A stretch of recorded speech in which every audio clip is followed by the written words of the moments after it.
Stand by for action. 5, 4, 3, 2, 1. Anything can happen in the next half hour.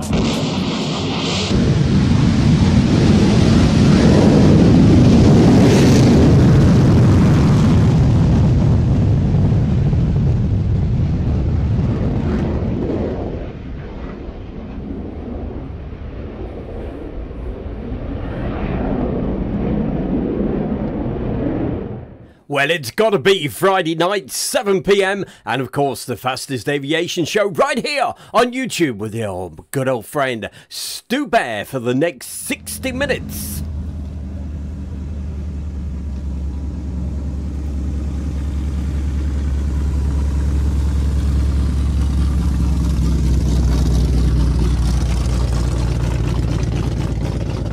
And to start tonight's show, it's especially for my good friend Morris.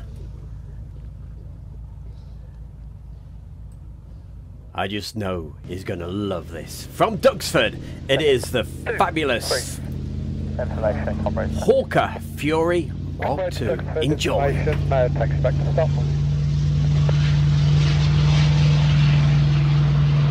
goes the Fury into the air. Shortly the position for its display, it'll be back very soon.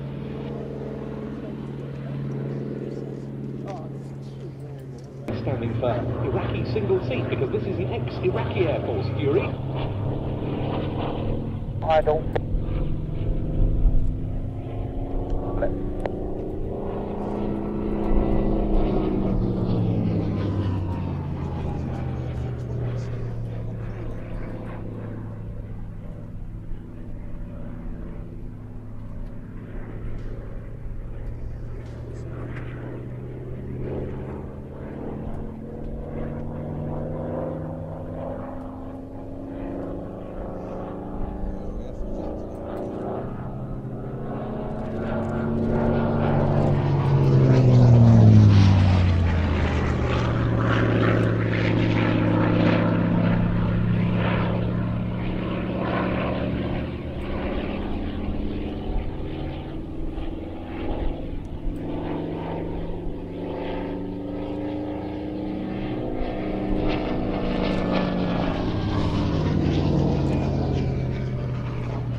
About half a dozen different hands in stores since then.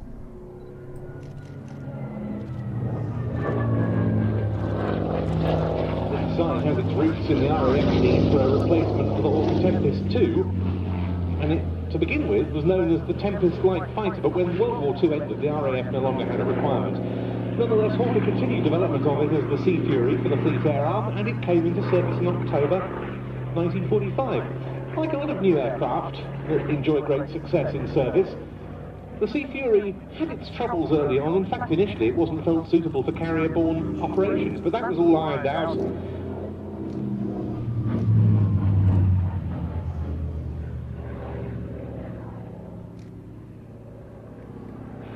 And the Sea Fury began to replace the Supermarine Seafire, one of which we'll be seeing in our finale today, as the main carrier-borne fighter of the Fleet Air Arm of the Royal Navy, and then production switched to the FB-11, the fighter-bomber version. That was the one that saw action in the Korean War of 1950 to 53.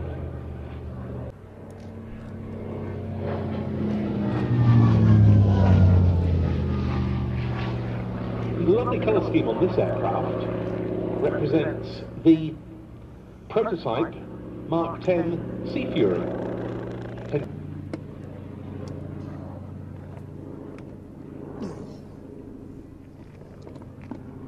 And the ever so harmonious sound of the Bristol Centaurus 18. Radial engine, 2,500 horsepower at this aircraft's disposal. Top speed of 460 miles an hour. No wonder. Coming out? You live that way, man. Is it? Where is this nice bloke? Steve Jones into land there with the Fury. And now, as I say, make your way up to the airspace hangar if you'd like to watch the Concorde nose droop while we have an intermission in the programme. I'm just going to get the latest update from the Flying Display Director, and we'll come back to you very soon. My name's Rich Goodwin and I fly the Muscle biplane, and you're watching Airshow World with Stu Bear. You certainly are, together with all the people in the chat room like Becky Davis, Mark Riches and Brad Withers, Mid-Atlantic, UHN 100. Oh, this is what we started the show off tonight. You saw just a couple of minutes of it, but here it is. This very pretty F-16 with the Dream Viper demo team. This was from Royal International Air Tattoo just a few years back, not too long ago. Italian 1436, after vacating turn first right and taxi holding point Alpha, hold short of runway 27 Alpha. Hold short 27 Alpha to the right, climb at 1436. Okay, contact first to ground 121.180, bye for now. 121.180, climb at 1436. Viper runway. Display, Coach Control 9 ready to check. Coach, as you loud and clear. Loud and clear, so.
And also in the chat tonight we have Alex, Gary Inge, Mark Webber Webster. We'll be seeing some of his video a little later. Dick McVitie is with us. Andrew C.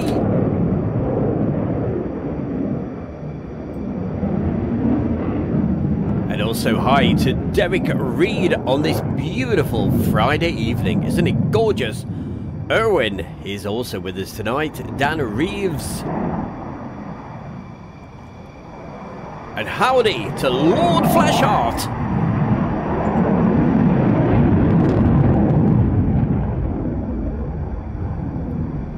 Jilly and Peter are also sat watching the show tonight. Tina York, hiya Tina, great to see you as well.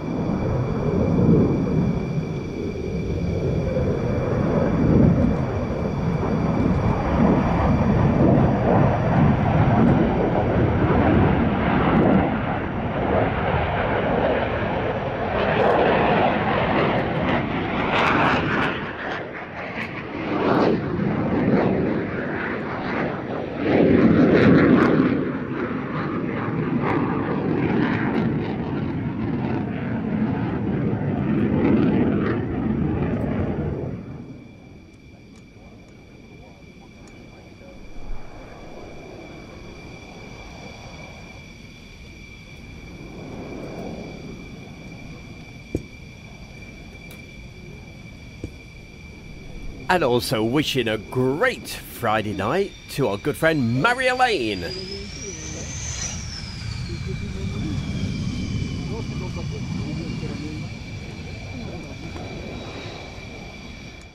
Oh, lovely. Mark Riches, that's for you. Well, coming up, we've got some more F-16s coming up, some more Belgiums as well. And I filmed this on a very, very cold winter's day over at RF Waddington just a couple of years ago on one of the Cobra Warriors. Enjoy. This is brilliant.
And coming up for you right now on Stu Bear's Airshow World, it's time to go way back in time with classic air shows. And on Classic Air Shows this week, we go back to some real classic action from Bruntingthorpe.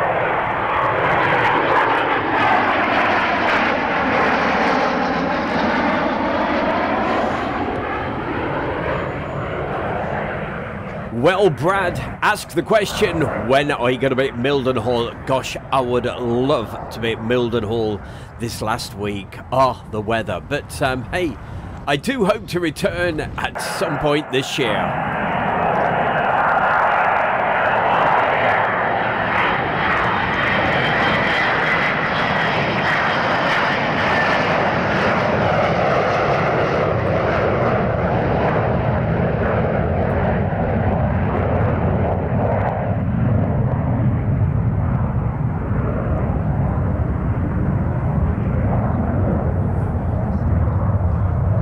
Well, Andy, I'm pleased you've sorted the laptop out because I'm sure you wouldn't want to miss this.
And from one classic to another. Look at this. Classic air shows. It's the Canberra.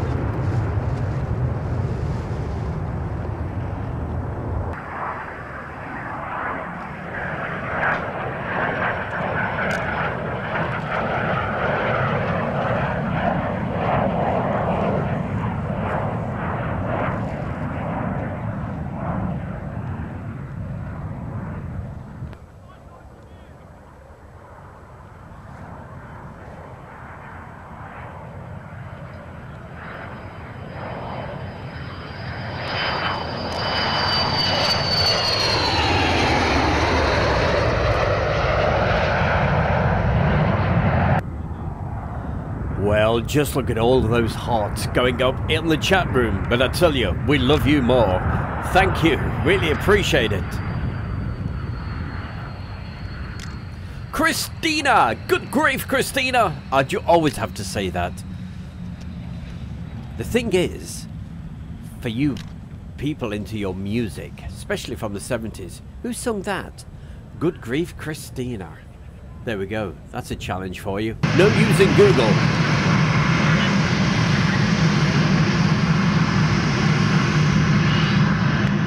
That 4-ship away to our right are red 6, 7, 8 and 9. Red 8 and 9 are both in their third and final year. Red 9 is Flight Lieutenant Neil Rogers.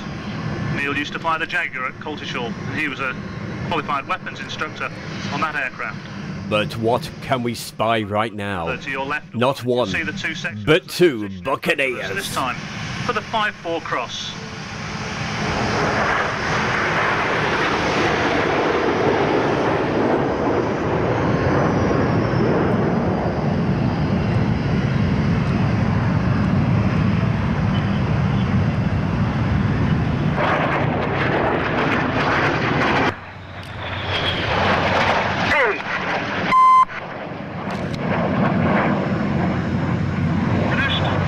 red arrows.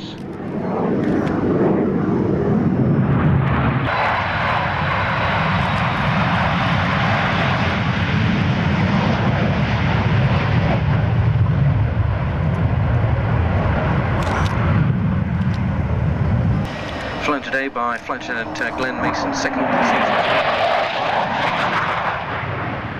Sitting in the back, Flight Lieutenant Ian Donnelly. This is his first season as Buccaneer, now coming in from the right, a dirty configuration.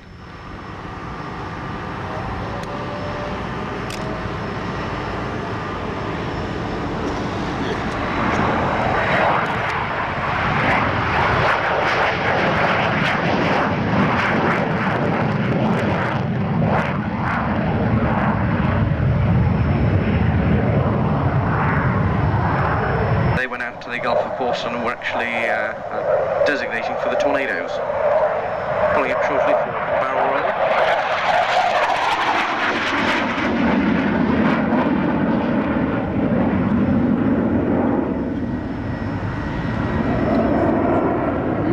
For their own designation, rolling Bombay, which is unusual again for an aircraft. Just about everything these days carries the weapons actually on the pylons.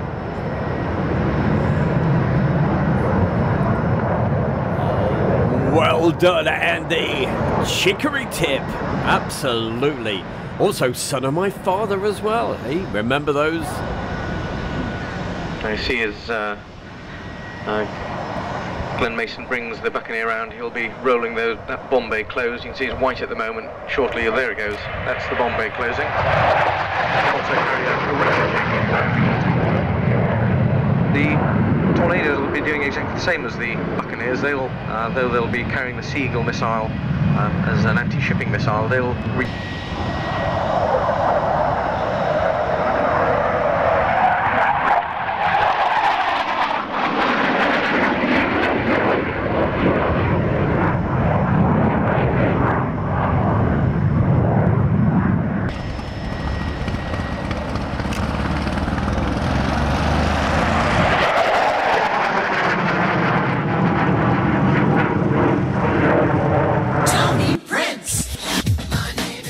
That's me. How you doing? This is your royal ruler, Tony Prince, and hi there. I'm at United DJs Radio, and you're watching the Air Show World with Stu Bear. Come fly with me sometime right here. United DJs. Oh, what about the Buccaneer? Was that classic stuff or what? We've got more great action coming up for you right now. Coming more up to date from just a couple of years ago. In beautiful weather it was as well. When the United Arab Emirates sent their national air display team over to the Royal International Air Tattoo, we have the one and only. Here they are. It's the Team Al Fassan.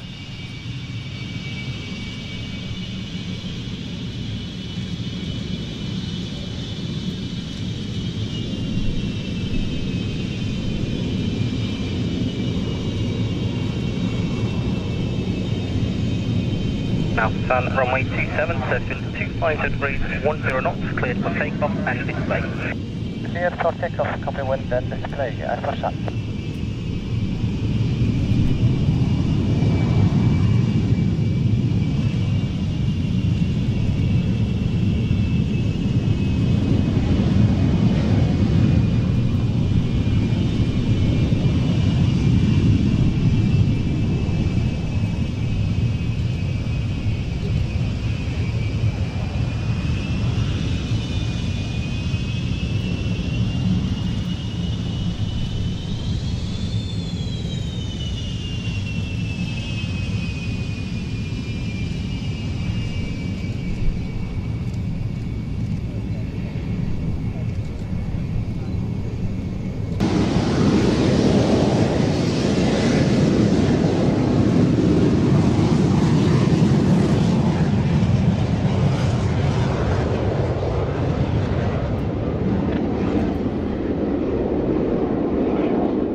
You bet your bottom dollar, Dicker McVitie, it certainly is. This team, it's the very team that I use for my logo. It certainly is. And who is it? Kane Nichols asks the question. It is, of course, United Arab Emirates, the team Al Fossan.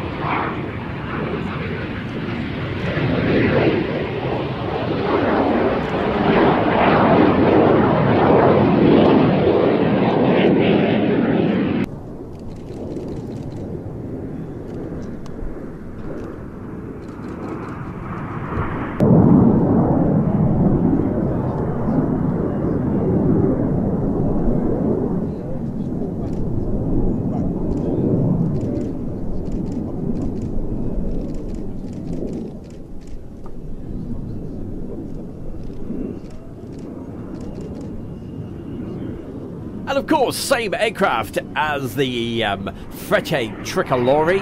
Everybody confuses them.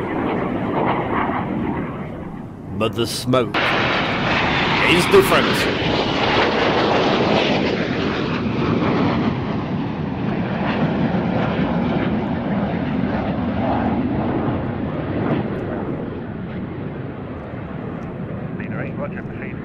Just look at that smoke with the sun starting to set when I filmed this on one of the practice days at the Royal International Air Tattoo. Absolutely stunning. Well, Brad, I hope you had a fantastic birthday. Don't forget to give the show a good set of likes and also keep the hearts rolling. In the southwest of the aerodrome to pick up the Hellenic Air Force F4 Phantom. It's coming off the Bravo for green. They can get there if I can cross after the team of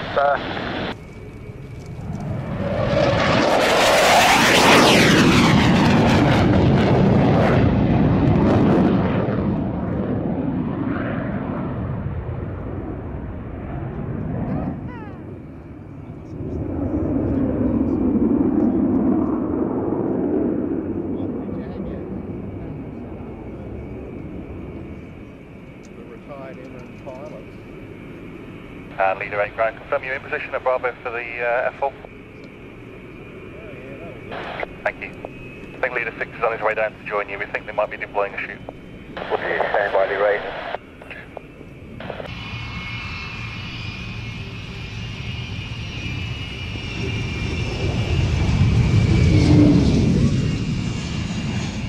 Ah, always great to see our Phantom. Boss 328, streaming.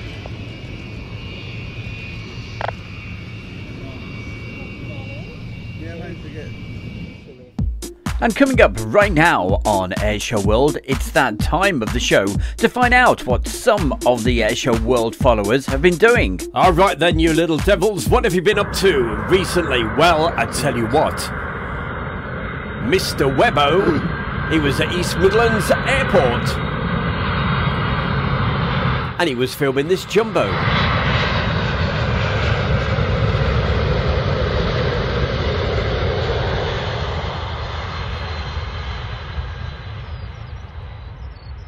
So a very big thank you for Webbo for sending that over. Great bit of video, absolute.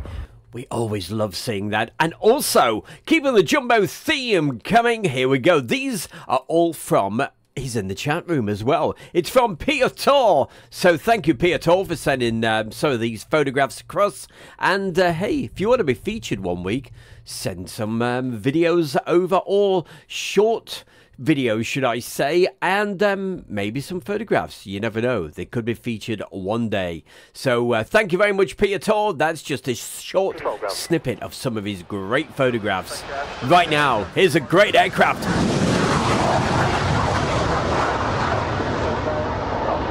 Once more from Royal International Air Tattoo, it is the brilliant Lockheed F117.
Well, Brad, probably one of the easiest ways to contact Stu Bear would be by messenger. 5, contact yourself would like to cross runway 27 at Foxtrot, north to south, please.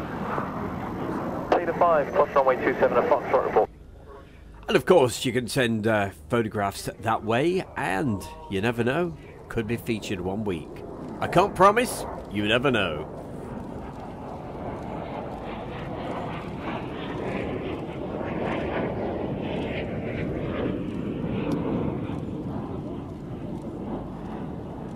Well, I tell you what, Andrew C., I think the B-52 is going to outlive practically every aircraft.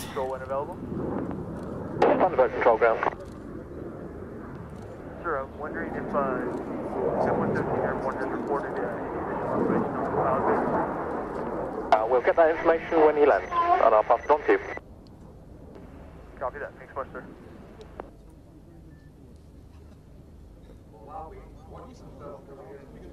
And just look at this. Low flyby. Ground leader 2. Leader 2, got leader 3 on the case itself now.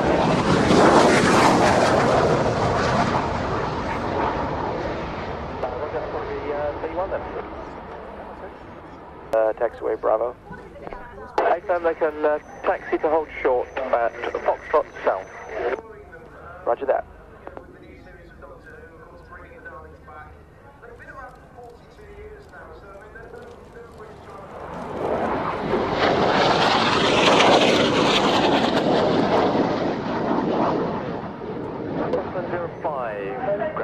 Are you visual with the C5 Galaxy at the western end? Austrian 5. Is that the white one? AFM. Roger. Should be a master in that approximate area for you.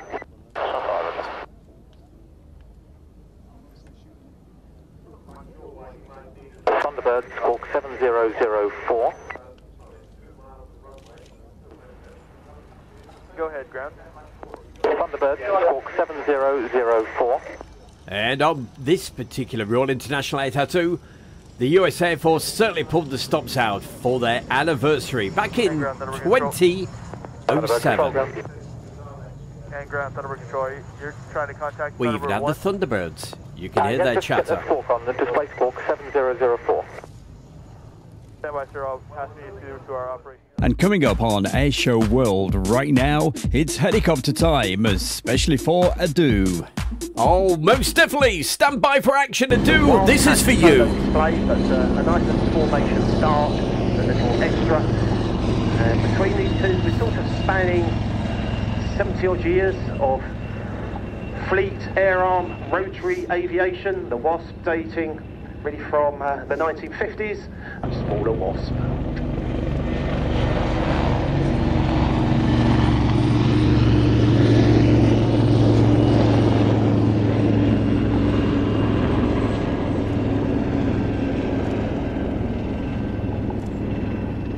And two very different concepts of shipboard helicopter operation here, Andy. We'll talk, as you say, more about the Wasp later on when it gives its solo display after another unusual formation. A different concept now with the Leonardo Wildcat, the new element of this old and new formation.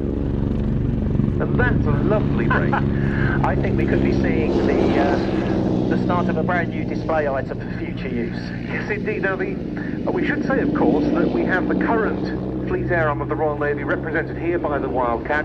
The Wasp comes to us from the civilian Navy Wings Heritage Flight. Along with the Wildcat running in to commence its display, this is the solo Black Cat. As the aircraft reaches the crowd line, watch for the steep pull-up.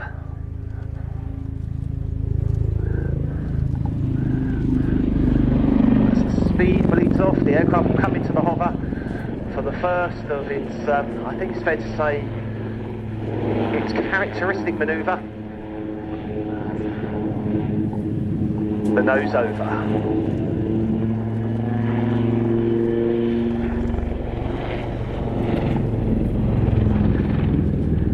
There are two versions of the Wildcat in service with the UK Armed Forces. This is the Naval Wildcat HMA-2, and there's also the Wildcat AH-1, which serves with the Army Air Corps. Now, unlike its predecessor, the Lynx, both versions have a wheeled undercarriage. You'll remember that most Army Lynx, not all, the Mark 9 later had a wheeled undercarriage, but most Army Lynx had a skid landing gear, and the naval ones had a wheeled undercarriage for shipborne operations. The decision was taken with the new Wildcat, when it was developed, to give them all wheeled landing gear. So important when you're pushing these aircraft around very small helicopter landing pads on the sterns of frigates and destroyers. There you see a kind of spiral loop. Those of you that remember back to the Lynx with the Black Eagles will remember the amazing backflip. I really like that manoeuvre from the Black Cat. You will see it again a little bit later on towards the end of its display. It's a kind of loop with a twist in it as well. Very, very effective. As the aircraft comes back in front of you, you can clearly see the kind of growth on its nose right on the front of the aircraft. That's the MX Westcam electro-optical device. It carries a range of sensors, including a very, very high-powered camera, able to detect targets at very long range, both day and night, in any weather condition. And as with any platform,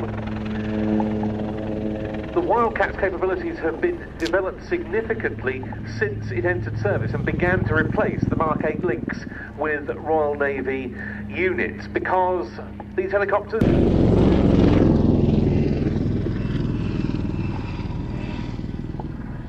825 Naval Air Squadron is the unit that provides the Black Cat's Wildcat display, and it's Lieutenant Scott Sunderland, an instructor pilot on that unit, who is at the controls.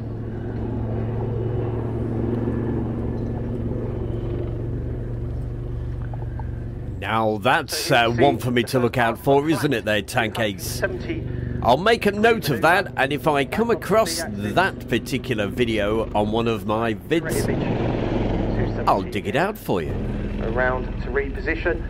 And as you watch this display, just imagine this aircraft operating on a very, very small helicopter landing pad. We are talking sort of tennis court size, on the stern of a Royal Navy frigate or destroyer, in strong winds, in all sorts of weather conditions. There's nowhere to divert to. You can't just... conditions are a little bit out of limits. I'm heading off to land because you're in the middle of the ocean. These guys certainly take their job very seriously. A massive capability plus to any surface vessel.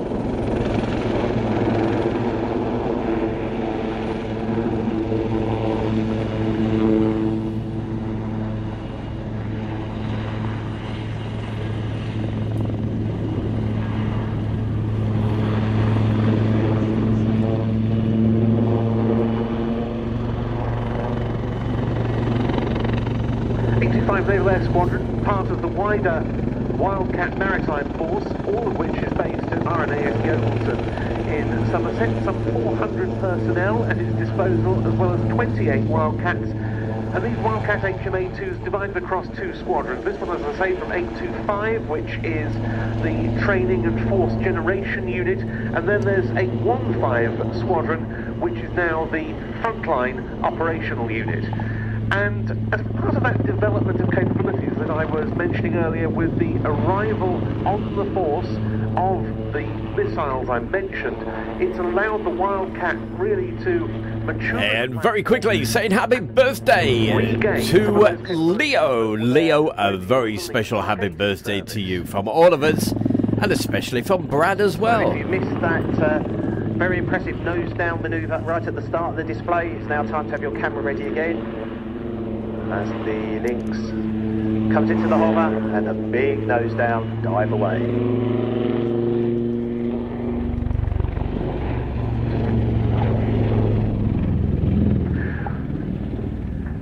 Before operational capability was achieved with the weaponry that equips the Royal Navy Wildcat Maritime Force, they were of course still operational in other areas, for example, performing humanitarian aid support missions, disaster relief following natural disasters such as hurricanes, counter-piracy and anti-drugs smuggling out in the Gulf, and so forth. But now the real bread and butter, the raison d'etre, is back. And here the aircraft's pulling up for another one of these kind of spiral loops. It looks like it's going to be a loop. Just a little turn over the top. Brings the aircraft back perfectly onto the A-axis.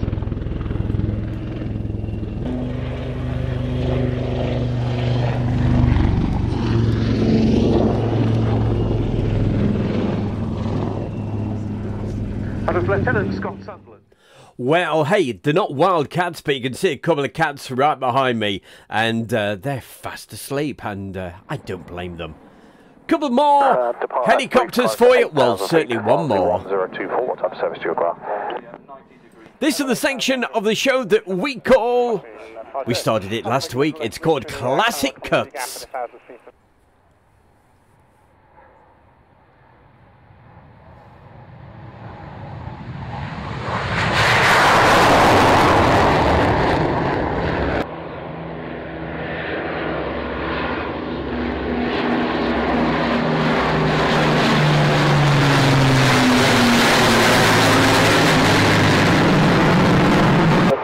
To the F-16, or do you have another stop for me?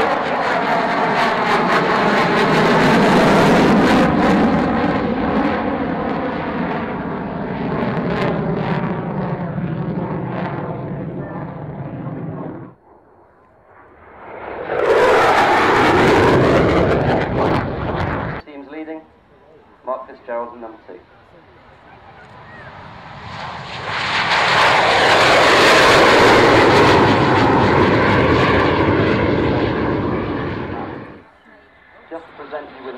Opportunity for the other side of the aircraft. If you want to make the canopy up now,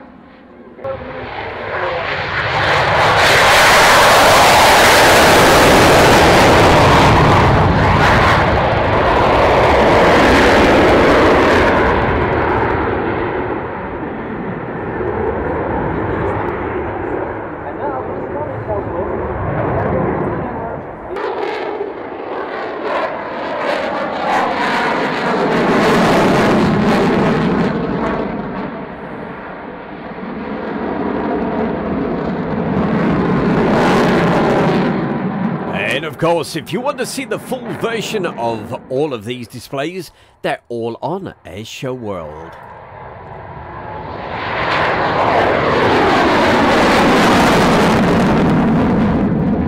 Reporting to ground, alcohol frequency after 40 ticks. Okay, gotcha. Taxi back, report mark. With Classic Cuts this week, we're back to RF Waddington. This was 2013 Airshow. And they're all drawing, wondering whether this can actually fly. So the bomb bay turn is complete, the bomb doors are closed, Bill will be flying out now. Well, I certainly hope you enjoy our brand new feature that we're going to be doing. We started it last week, and we call it Classic Cuts, but right now... Oh, no, wanting to talk over the sound of the Lancaster. We have the Battle of Britain Memorial Flight. It's the full version.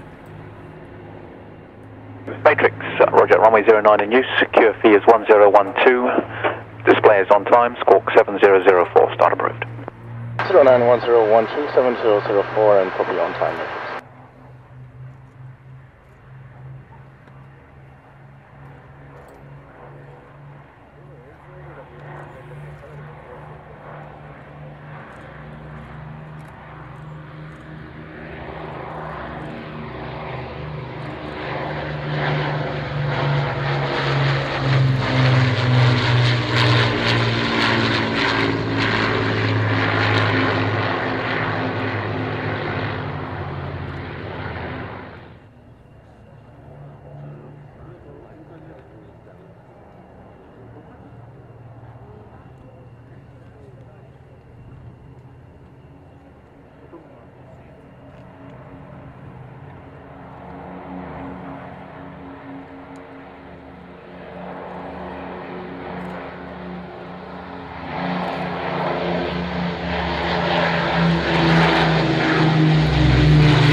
Matrix taxi via the northern taxiway, hold at Charlie. Taxi hold at Charlie. Matrix, copy.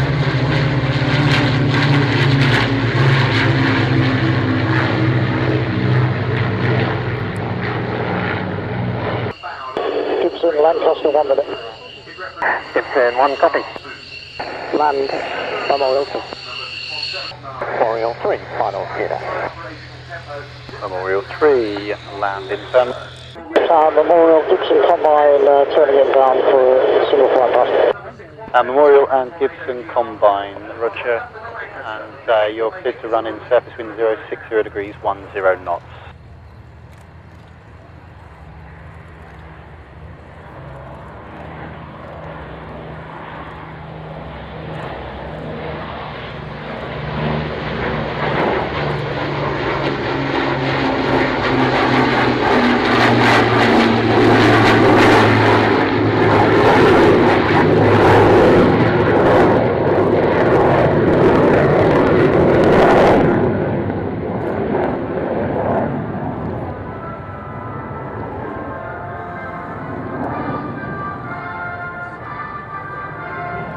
What a fantastic sight. One going crowd rear for initial. Gibson You saw... 1, roger, report initials runway 09. Gibson 1. You got a double. You saw the Waddington version, and this was the Royal International Air Tattoo version. Don't forget, if all of these videos, we've got the full versions of all of these air shows. Gibson 1. Memorial 1 for question to left. Memorial 1. And this was Royal International Air Tattoo 2013. Right at the end, confirm.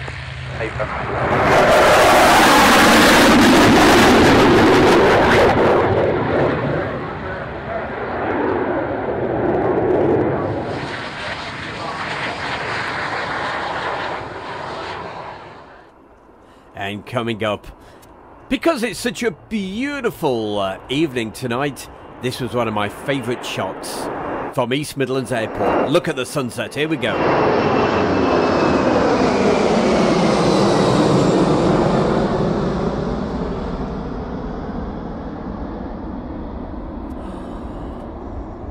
Is that absolutely stunning? And coming up, we've got a special intro coming up in just a couple of seconds, and it was over at Mildenhall, and Hi folks, here he is. This is Dicky McVitie from the chat room. Yes, the mad bloke. Sorry about that. Just to say you're watching Airshow World with the one and only Stu Bear.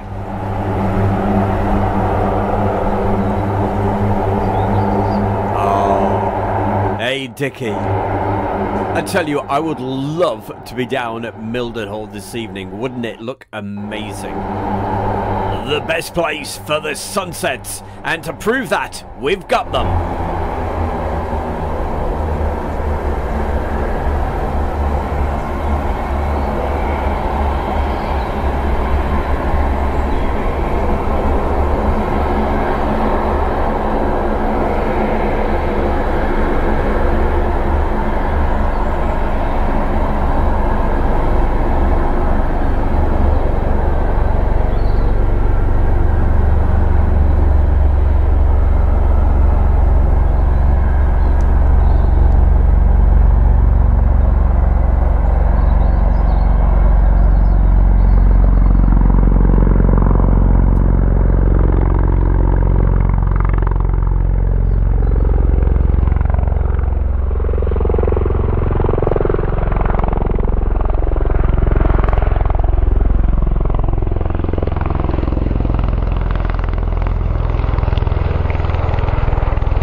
Oh, looking at this, you know, I just want to be down at Mildenhall.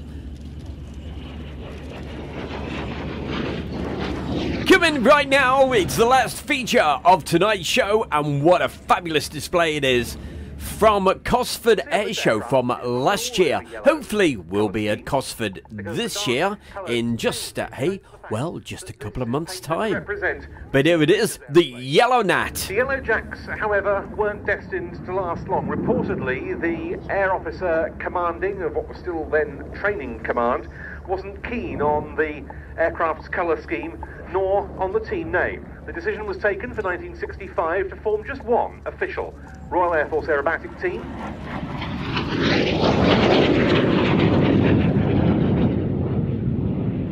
Prior to that, there had been different premier teams every season, and that was the birth of the Red Arrows.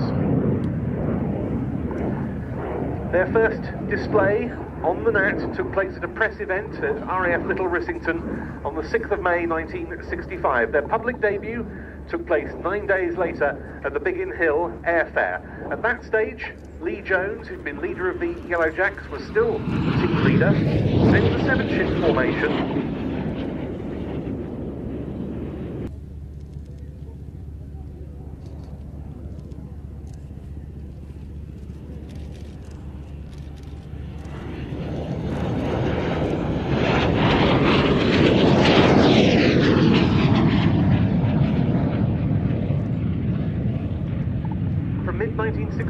The Red Arrows operated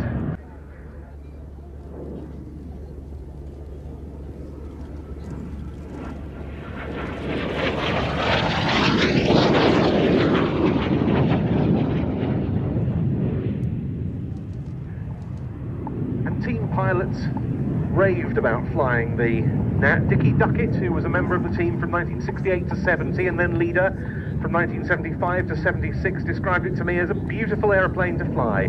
Very small, of course, and you almost felt that you put it on when you got into the cockpit. It was extremely responsive, very light on the controls, very precise. All the sort of qualities that turned the Red Arrows into the stuff of legend.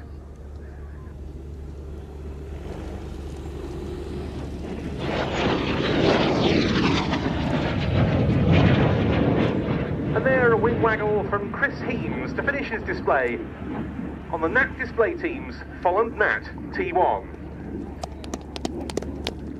Hi, it's Stu Bear from Air Show World, and I'm very proud to announce our sponsor, the Kent and Sussex Tea and Coffee Company. And for viewers of Air Show World, you can get yourself 15% off every single order. Just use the code AIRSHOW, AIRSHOW. It's all uppercase, and the link is underneath the video right now. That's the Kent and Sussex Tea and Coffee Company. Oh, check out the best tea and coffee. You'll love it. Next week, no show next Friday because look at the cat. Absolutely flopped out. That is Mr. Eccles. No show next Friday night because we're out and about doing a bit of filming. So straighten yourself up, boy. That's better.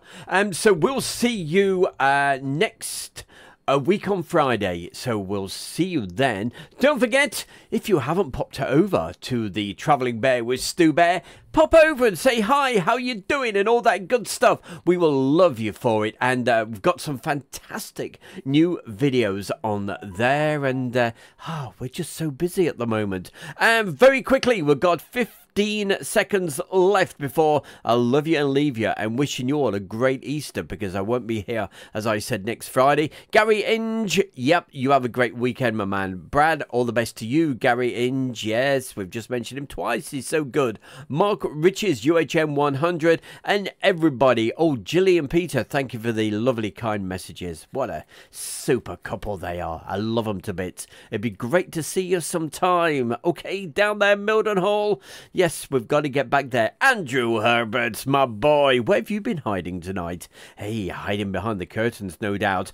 And last but not least, there we go, adieu. I hope you've enjoyed the show. Oh, the last mention is going to be for anybody that's watching this back on a replay. Thank you for watching. Thank you for supporting. Keep enjoying everything we do right here on, of course, Airshow World. And you can see her. Join Jasmine and myself and Teresa on the Travelling Bear with Stu Bear.